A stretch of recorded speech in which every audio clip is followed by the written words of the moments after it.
Noticia en desarrollo en Noticias Caracol.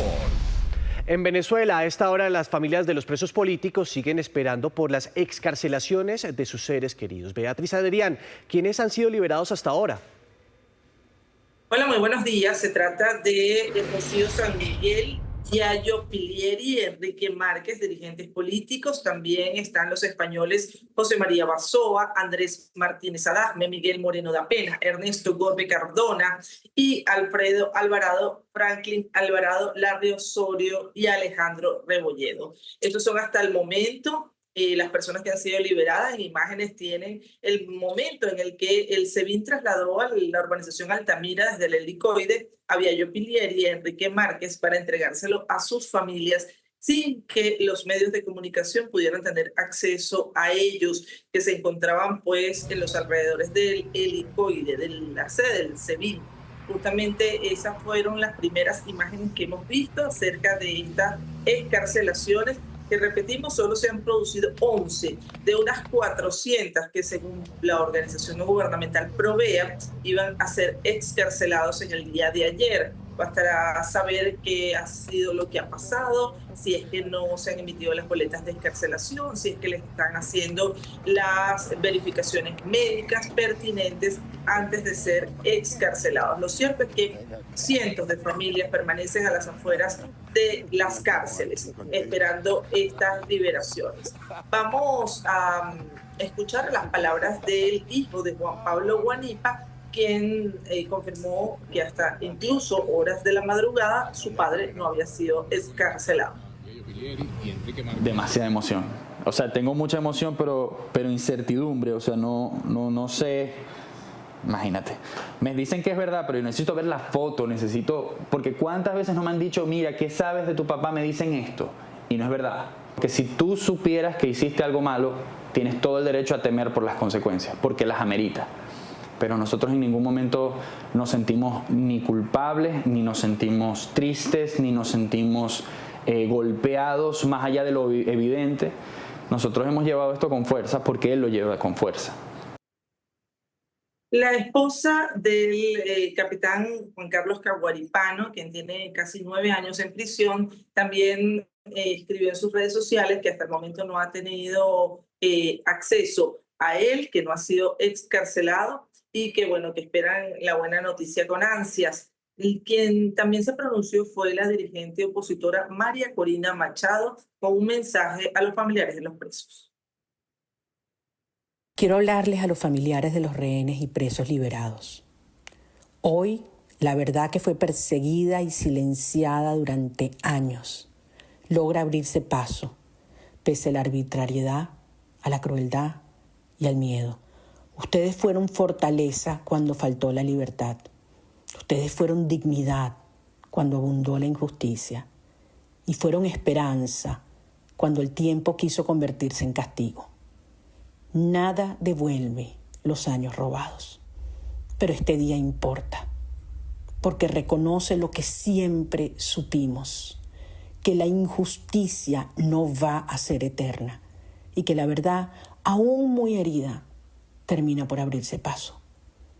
Ustedes no solo acompañaron a sus esposos, padres, hijos, hijas, hermanos, nietos, sostuvieron la noción misma de justicia frente a un régimen que intentó enterrarla. Que este día les devuelva un poco de paz. Que la alegría sea serena y firme. Y que Venezuela toda reconozca al verlos a cada uno de ustedes que la dignidad sabe esperar sin rendirse y triunfar. No descansaremos hasta que todos los presos sean libres y que Venezuela entera pueda abrazarse en plena democracia y libertad. Les hago llegar toda mi admiración y mi amor. Seguimos unidos de la mano de Dios. Mensaje de la líder opositora María Corina Machado, quien también se pronunció fue el presidente de los Estados Unidos, Donald Trump, quien aseguró que la semana próxima podría sostener un encuentro con justamente la líder opositora María Corina Machado. Tengo entendido que vendrá la semana que viene y estoy deseando saludarla. He oído que quiere hacerlo. Sería un gran honor. Ese era el presidente de los Estados Unidos, Donald Trump, quien además dijo que había suspendido un segundo ataque a Venezuela por las liberaciones, las excarcelaciones de los presos políticos, o por lo menos por los anuncios de que se iban a producir, porque repetimos, hasta esta hora solo han salido 11 personas de un total de más de 800 personas. Recuerden ustedes que según Estados Unidos, él es quien ha dado esta instrucción al gobierno de Venezuela para que abra las rejas, las puertas de las distintas cárceles del país a fin de que sean liberados los presos políticos en Venezuela. Parte de la información que estaremos ampliando en nuestras próximas emisiones. Sí, señora. Y las familias esperando, Beatriz, en cualquier momento volvemos con usted en caso de que nos tengan noticias a propósito de ese tema. 7 de la mañana, 13 minutos. Pues como lo hemos visto, Venezuela vive un momento de alta incertidumbre política, con un poder que se reconfigura y una región que observa con atención. Nos comunicamos a esta hora con Miguel Ángel Rodríguez, es periodista venezolano y exdiputado de la Unidad Democrática de Venezuela. Miguel, buenos días, bienvenidos a Noticias Caracol. Y antes de entrar en política, en acuerdos y demás, que es muy importante analizar, ¿usted qué nos puede contar? Yo sé que usted no está en Venezuela, pero ¿qué nos puede contar sobre qué le cuenta su gente, la gente que usted conoce, qué se siente en la calle? ¿Hay esperanza, miedo, cansancio entre los venezolanos? Bienvenido. Gracias, Ana Milena. Saludos para ti, saludos a Nicolás y a toda la audiencia de Caracol a esta hora. Mira, lo que me cuentan de Venezuela es que hay muchísimo miedo. No ha habido posibilidad de celebrar todavía los grupos llamados colectivos, es decir, los matones al mando de Diosdado Cabello hacen, como se dice, rondas, encapuchados, armados. No ha dejado de existir el famoso decreto de conmoción exterior, ni la orden de buscar y someter a la justicia a quienes hayan estado de acuerdo con lo que le ocurrió a Nicolás Maduro, y esto da para mucho. Diosdado Cabello todavía se exhibe. No obstante, hacia el interior de las casas hay mucha alegría por el inicio de la liberación de nuestros presos políticos y mucha expectativa por lo que vaya a ocurrir con la transición al mando de Edmundo González y María Corina Machado. Ese es el sentimiento en general. Hacia afuera de la casa, mucho miedo y mucha cautela. Hacia adentro, en la mayoría de los hogares, una gran emoción. Sí, Miguel Ángel, quiero detenerme en ese punto de los presos políticos. Ya hay 11 personas liberadas, pero que el anuncio de esta liberación la haga el presidente de la Asamblea y no el Poder Judicial, ¿habla de la debilidad que están las instituciones para esa posible transición? Bueno, claro, es que no hay instituciones políticas, ni democráticas, ni gobierno. Lo que hay es un régimen cuyo jefe fue puesto ante la justicia y que tiene ahora, digamos, a alguien sustituto, que es Delcy Rodríguez. Yo creo que la mejor manera de entender todo esto es ir a, como denominó María Corina Machado, el rol que le otorgaron a Delcy Rodríguez, que es el de terminar de desmantelar aquel régimen de la manera más pacífica calculada por Washington y de la manera más ordenada, pero también, digamos, mucho más ruda en cuanto a las atribuciones que se toma el presidente Trump en el campo petrolero y en el campo de la seguridad y de la justicia. Miren, entre quienes están liberando, hay gente a la que este régimen había condenado a 30 años. En consecuencia, el asunto es que quedaron como autoridad interina o transitoria los hermanos Rodríguez, que son una yunta de poder de las tres patas de la mesa de la dictadura.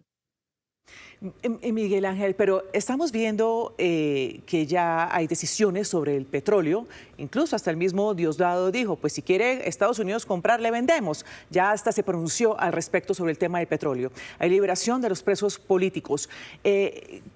Esto bajo el mando de la presidenta interina, como usted lo decía, de los hermanos Rodríguez. Ahí está Delcy Rodríguez al frente. Pero esto, ¿será que Delcy está trabajando, está cooperando o está haciéndole caso a Estados Unidos? ¿Estados Unidos está controlando lo que pasa en Venezuela? ¿Cómo lo analiza usted? Yo creo que de una manera impactante para todos nosotros, me incluyo, está Estados Unidos y particularmente el presidente Donald Trump controlando a Venezuela. El que haya sido él y no otra persona quien hable del acceso a 50 millones de barriles de petróleo, el que haya sido su secretario de Energía quien haya dicho que van a tomar este petróleo represado por las sanciones, ya no había dónde más tener guardado el petróleo que se estaba produciendo, pero que además van a ir por el control completo del resto de la operación petrolera. El que se reúna hoy el presidente Trump en Washington con los ejecutivos de las 14 petroleras estadounidenses más importantes, el que hayan ya nombrado a un ejecutivo de una petrolera estadounidense al frente de uno de los campos más importantes de producción de petróleo en Venezuela, Petropiar, no deja lugar a dudas que quien tiene el control es el presidente Trump y que lo que están haciendo los hermanos Rodríguez es cumplir un compromiso que contrajeron para evitar un segundo ataque. Y lo de Diosdado Cabello, la madrugada de este viernes tiene que ver con eso. Exhibirse ya no gritando amenazas, sino asegurando que todo está bajo control, que no hay grupos que estén fuera de orden, con tenencia de armas ni nada, porque él garantiza que las armas la tiene el Estado y todo está en paz. Es también recitarle la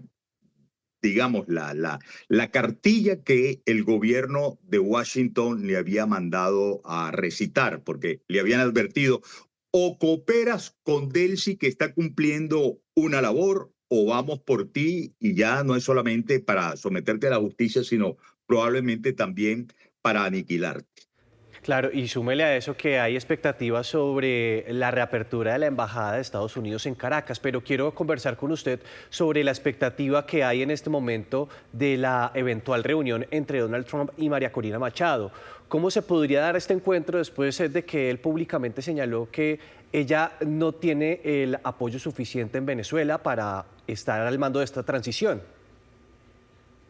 Mira, claro, desde el sábado al mediodía, cuando el presidente Trump, en compañía de Marco Rubio y Pete Hegseth y el general Dan Kane, se refirieron a lo que había ocurrido en Venezuela e hicieron mención de María Corina Machado, en términos parecidos a los que acabas de mencionar, Nicolás, ha habido una gran confusión. Ciertamente, el presidente Trump, y luego lo aclaró el secretario de Estado, Marco Rubio, se refirió al hecho de que María Corina no tiene en este instante el apoyo necesario. A eso esa fue la explicación. Y eso va en términos de el apoyo de militares, el apoyo de policías, el apoyo de quienes tienen las armas particularmente como para que arrancara un gobierno con estabilidad y con paz. Yo tengo la mayor expectativa de esa reunión porque el secretario de Estado, Marco Rubio, recién hace 2 días señaló que había 3 fases para el futuro inmediato de Venezuela, pero que esas fases no tenían que ver con el finiquito de una y el inicio de otra, sino que en gran medida se solapaban. Y dentro de las fases mencionó justamente la amnistía general que ya empezó. A mí no me gusta la palabra amnistía porque parece que nos coloca aparentemente entre iguales. Pero la liberación de presos políticos que ya comenzó y habló de la transición. Y hablar de la transición es sin duda ya, con todo el apoyo mayoritario de la mayoría de esos venezolanos que en Venezuela están contenidos en sus casas por la amenaza que el régimen hizo a través de ese decreto de conmoción exterior y además la amenaza de los colectivos en la calle, pues María Corina Machado, sin duda.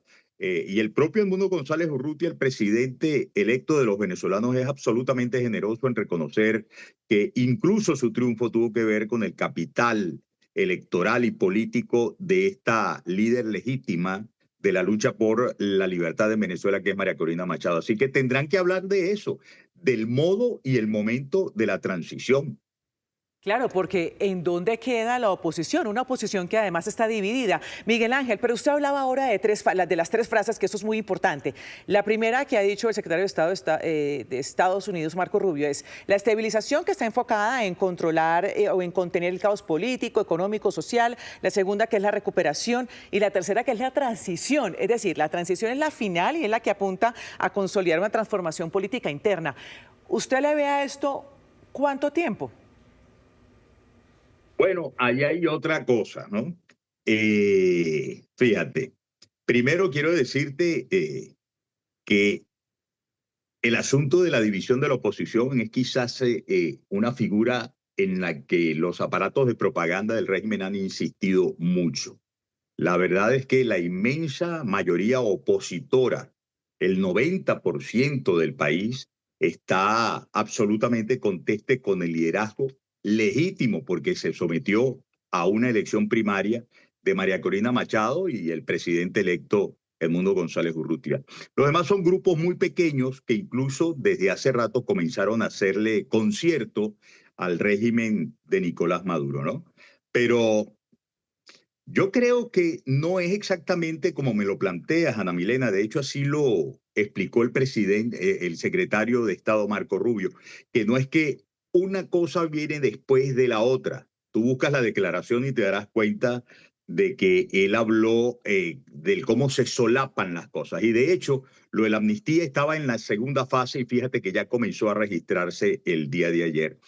Yo creo que esto no se sostiene por mucho tiempo más, esta transición con esta autoridad interina del régimen por parte de Delcy Rodríguez.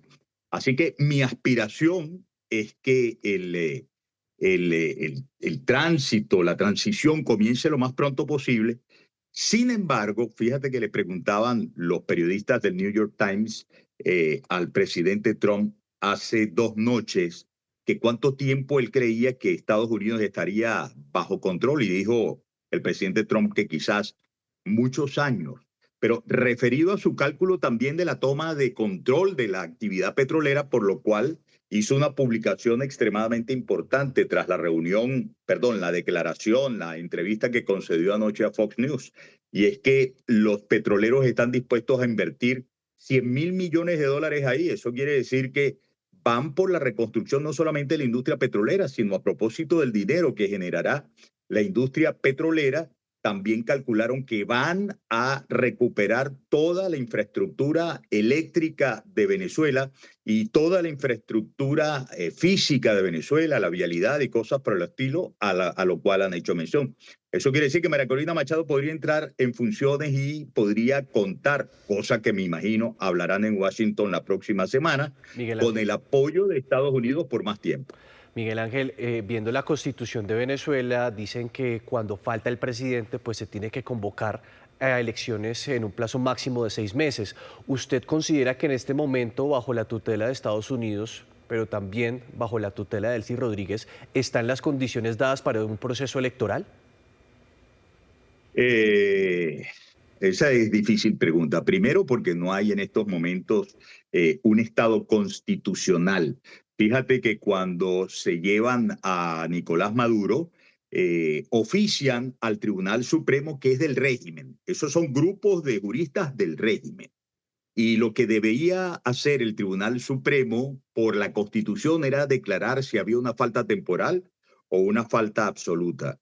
Y como quieren dejar las cosas en la mayor ambigüedad posible, Delcy Rodríguez y compañía, para ver cuánto tiempo más perduran, dieron la orden al Tribunal Supremo de Justicia de que la sentencia que emitiera a través de la Sala Constitucional fuese ordenar, imagínense ustedes, a Delcy Rodríguez tomar posesión como presidente encargado, cosa que no está en la Constitución, cosa que no está en los protocolos. Claro, ellos dicen, es que en la Constitución no está concebida la situación del secuestro de un presidente y en consecuencia actuamos como actuamos. Pero no hay un Estado constitucional, en consecuencia estamos por la vía de los hechos plenamente, a tal punto que es el gobierno de los Estados Unidos quien ha tomado control paulatino y progresivo de los asuntos más importantes de Venezuela. Y ya veremos qué ocurre. Esto no se sostiene por mucho tiempo más. Ya veremos qué ocurre. Es Miguel Ángel Rodríguez, periodista venezolano y exdiputado de la Unidad Democrática Venezolana. Gracias, Miguel Ángel, por este análisis en Noticias Caracol. Usted lo hace todos los días en sus redes sociales y ahí lo seguimos. Bueno, Ana Milena, Nicolás, muchísimas gracias a ustedes. Un gran abrazo. Gracias por estar pendientes y gracias a todo el equipo de Caracol, entre quienes tengo muchísimos amigos desde hace muchos años. Gracias, Miguel Ángel. Buen día. 7 de la mañana, 27 minutos. Desde el Vaticano, el Papa León XIV expresó su preocupación por el aumento de las tensiones en el Mar Caribe y el Océano Pacífico. También envió un mensaje al pueblo venezolano. Pidió que se respete su voluntad y los derechos humanos en el vecino país. El mensaje lo entregó en inglés. Una diplomacia que promueve el diálogo y busca el consenso entre todas las partes está siendo reemplazada por una diplomacia basada en la fuerza, ya sea por individuos o grupos de aliados. La guerra ha vuelto a estar de moda y se está extendiendo. Esto se aplica en particular a Venezuela a la luz de los acontecimientos recientes. Respecto a esto, renuevo mi llamado a respetar la voluntad del pueblo venezolano y a salvaguardar los derechos humanos y civiles de todos, asegurando un futuro de estabilidad y concordia. Noticia en desarrollo en Noticias Caracol. Son las 7 de la mañana, 53 minutos. Nos vamos para Cúcuta. Allí está Carlos Barragán, que está justamente en la zona de frontera y nos va a contar cómo está el desplazamiento con los enfrentamientos entre el ELN y también las disidencias en el Catatumbo. Pero nos acaban de informar que tembló. Carlos, ¿fue duro? ¿Usted lo sintió? ¿Qué nos tiene para contar? Ana Milena, realmente nuestro equipo acá en la zona de frontera, en el puente Simón Bolívar, no sintió el movimiento sísmico. Lo que sí reportan las autoridades es un movimiento de 4.1. Este movimiento se sintió muy cerca a Rubio y lo sintieron las provincias de Chinacota, de San Alberto, en Ábrego también se sintió. Y en Venezuela nos dicen que en La Fría y en San Cristóbal, lo mismo que en Santa Ana del Táchira, este movimiento telúrico que se registró sobre las 7 de la mañana y 34 minutos y que tuvo una magnitud de 4.1.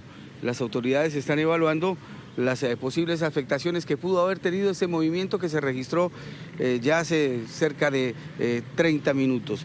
Tengo que hablarles sobre la situación de orden público que se registra en el Catatumbo. 500 nuevas personas fueron desplazadas por los violentos y ya están en Cúcuta. Llegaron en las últimas horas, así lo reveló el secretario del posconflicto, el señor Leandro Ugarte, quien dijo que también se ha trazado una hoja de ruta para atender a estas familias desplazadas. Ya son 2.300. Escuchemos su revelación sobre los desplazados que están llegando por decenas aquí a Cúcuta. El día de hoy ya podemos tener más de 800 núcleos, ya más de 2.300 personas desplazadas en el municipio de Cúcuta. ¿Y cómo ha sido la hoja de ruta y de atención a ellos? En este momento la ruta que estamos desarrollando nuevamente, trabajando conforme a la ley 1448, desde el municipio de Cúcuta trabajamos en articulación con el Ministerio Público, no estamos centralizados en un estadio. Digamos que los desplazamientos no nos han dado para que tener que llegar a estas dimensiones, pero sí estamos trabajando desde la Defensoría del Pueblo y desde la Personería del municipio de Cúcuta, que se encuentra dentro de las instalaciones del Palacio Municipal. Los desplazados reciben un kit de ayuda humanitaria, también un kit de aseo y se están ubicando en casas de familiares. Hay que señalar que en las últimas horas también estuvo en Tibú la Defensora del Pueblo y ha señalado que la situación es tan grave que le solicitará al alto gobierno, concretamente a 2 ministerios, presencia urgente y una reunión para el próximo viernes aquí en el Catatumbo para evaluar lo que evidentemente ya es una nueva alerta sobre la violencia que están teniendo los miembros de las disidencias de las FARC y el Ejército de Liberación Nacional. Combates fuertísimos que están provocando confinamiento y desplazamiento en esta zona de Colombia.